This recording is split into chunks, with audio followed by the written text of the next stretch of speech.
Scan বন্ধ কৰি দিছে। নমস্কাৰ। সন্মানীয় অধ্যক্ষ মহোদয়া আৰু সন্মানীয় সদন। অধ্যক্ষ মহোদয়া, আজি সন্মানীয় চৰকাৰী পক্ষৰ দলপতিগৰাকীয়ে ভাৰতবৰ্ষত ৰাষ্ট্ৰীয়তাবাদৰ জৰিয়তে ক্ৰনিক কেপিটেলিজমৰ সৃষ্টি হোৱাৰ কথা ক'লে। হয়তো তেখেত জ্ঞাত যে 1990 চনৰ পাছত ভাৰতবৰ্ষত যি বৈশ্বিকৰণ বা গ্ল'বেলাইজেশ্যনৰ প্ৰক্ৰিয়া আৰম্ভ হৈছিল, তাৰ পাছতেই ভাৰতবৰ্ষত পুঁজিবাদৰ প্ৰক্ৰিয়াবিলাকো আৰম্ভ হৈছিল।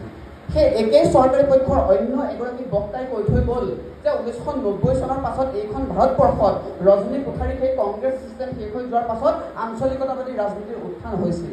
অধ্যক্ষ মহোদয়া সেই দুয়োগৰাকী চৰকাৰী পক্ষৰ বক্তাৰ বক্তব্যৰ পৰা এটা কথা স্পষ্ট হয় যে ভাৰতবৰ্ষত ক'ৰবাত উত্থান হোৱা পুঁজিবাদেই ভাৰতবৰ্ষত আঞ্চলিকতাবাদী শক্তিকো উত্থান হোৱাত সহায় কৰিছিল।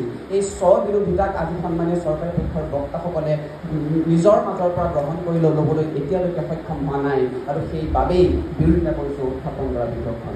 অধ্যক্ষ মহোদয়, অলিম্পিকত মেডেল লাভ কৰা আৰু যুক্তৰাষ্ট্ৰীয়তাবাদৰ মাজত কি সম্পৰ্ক, সেই সম্পৰ্ক আজি আমি বুজি উঠিব পৰা নাই।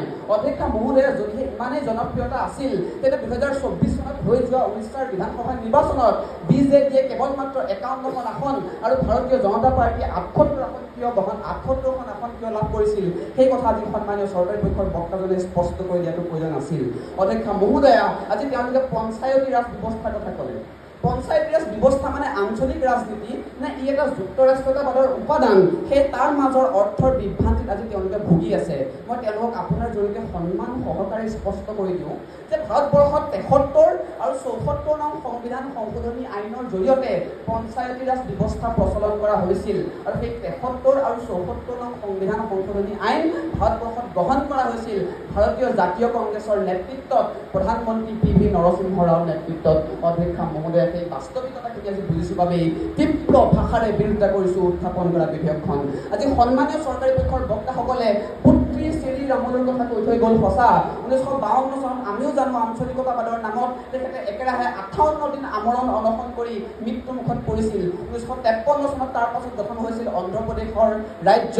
অধ্যক্ষ মহোদয়া, তাৰ পাছত 1955 চনত ফজল আলীৰ নেতৃত্বত যি ৰাজ্য পুনৰ্গঠন আয়োগ গঠন কৰা হৈছিল, সেই ৰাজ্য পুনৰ্গঠন আয়োগে ৰাজ্যৰ সীমাবিলাকক পুনৰ নিৰ্ধাৰণ কৰাৰ কাৰণে ভাষা আৰু সংস্কৃতিক গুৰুত্ব দিছিল যদিও তাৰ লগতে গুৰুত্ব প্ৰদান কৰা অন্যান্য গুৰুত্বপূৰ্ণ দিশসমূহ আছিল ৰাষ্ট্ৰৰ একতা আৰু সুৰক্ষা, অৰ্থনৈতিক আৰু প্ৰশাসনিক সুবিধা আৰু ৰাষ্ট্ৰীয় পৰিকল্পনাৰ সুব্যৱস্থাপনা।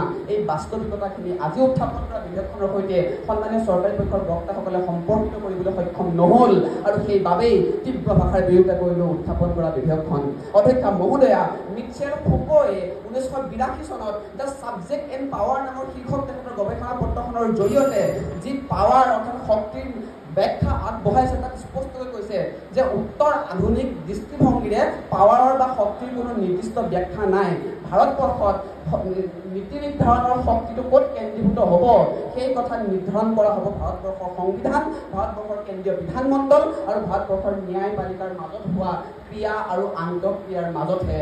অধ্যক্ষ মহোদয়া, এই গোটেই প্ৰক্ৰিয়াটোত আঞ্চলিক ৰাজনীতিৰ কোনো অৱস্থানেই নাই, আৰু তাৰ পাছত আঞ্চলিক ৰাজনীতিৰ অৱস্থান নোহোৱা হোৱাৰ পাছত আঞ্চলিক ৰাজনীতিৰ জৰিয়তে কেনেকৈ ভাৰতবৰ্ষত যুক্তৰাষ্ট্ৰীয়তাবাদ শক্তিশালী হ'ব, সেই কথা আজিও স্পষ্ট নহ'ল। অধ্যক্ষ মহোদয়া, তেন্তে আমাৰ ওচৰত বিকল্প কি? বিকল্প হৈছে স্বতন্ত্ৰ ন্যায়পালিকা, ৰাজনৈতিক, অৰ্থনৈতিক আৰু প্ৰশাসনিক যুক্তৰাষ্ট্ৰীয়তাবাদ শক্তিশালীকৰণৰ স্বাৰ্থত যেনেকৈ তামিলনাডুৰ চৰকাৰে পাবলগীয়া ধনৰ কাৰণে উচ্চতম ন্যায়ালয়ে হস্তক্ষেপ কৰিছে, তেনেকৈ উচ্চতম ন্যায়ালয়ৰ হস্তক্ষেপৰ জৰিয়তে এইখন ভাৰতবৰ্ষত যুক্তৰাষ্ট্ৰীয়তাবাদ শক্তিশালী হ'ব। অধ্যক্ষ মহোদয়া, তথ্য জনাৰ অধিকাৰৰ দৰে আইনৰ জৰিয়তে আপুনি মই ভাৰতবৰ্ষৰ প্ৰত্যেকটো চুকে কৰি থকা মানুহে যেতিয়ালৈকে আমাৰ ওপৰত আইন বলবৎ কৰা হৈছে, কেনেকৈ ধন খৰচ কৰা হৈছে, তাৰ বিষয়ে তথ্যসমূহ জানিম, তেতিয়া ভাৰতবৰ্ষৰ যুক্তৰাষ্ট্ৰীয়তাবাদ শক্তিশালী হ'ব। আৰু ইয়াৰ পাছতো যদি তেওঁলোকে আমাৰ সৈতে একমত নহয় আৰু আঞ্চলিকতাবাদী ৰাজনীতিৰ য'ত যুক্তৰাষ্ট্ৰীয়তাবাদৰ সৈতে কোনো সম্পৰ্কই নাই, তাৰ পাছতো আঞ্চলিকতাবাদৰ ৰাজনীতিকে গুৰুত্ব প্ৰদান কৰি থাকে, তেতিয়া মই আপোনাৰ জৰিয়তে তেওঁলোকক সন্মান সহকাৰে সোঁৱৰাই দিবলৈ পালে ভাল পাম যে বিষ আছিল কাণত, দৰৱ দিলে দাঁতত, দালিও আছিল, ভাজিও আছিল, হালধি দিলে ভাতত। ধন্যবাদ অধ্যক্ষ মহোদয়া, ধন্যবাদ। মনোজ কুমাৰ বৰুৱাৰ বক্তব্যৰ পিছত মই চৰকাৰী পক্ষৰ পৰা আহ্বান জনাইছোঁ অভিনৱ বৰগোহাঁই।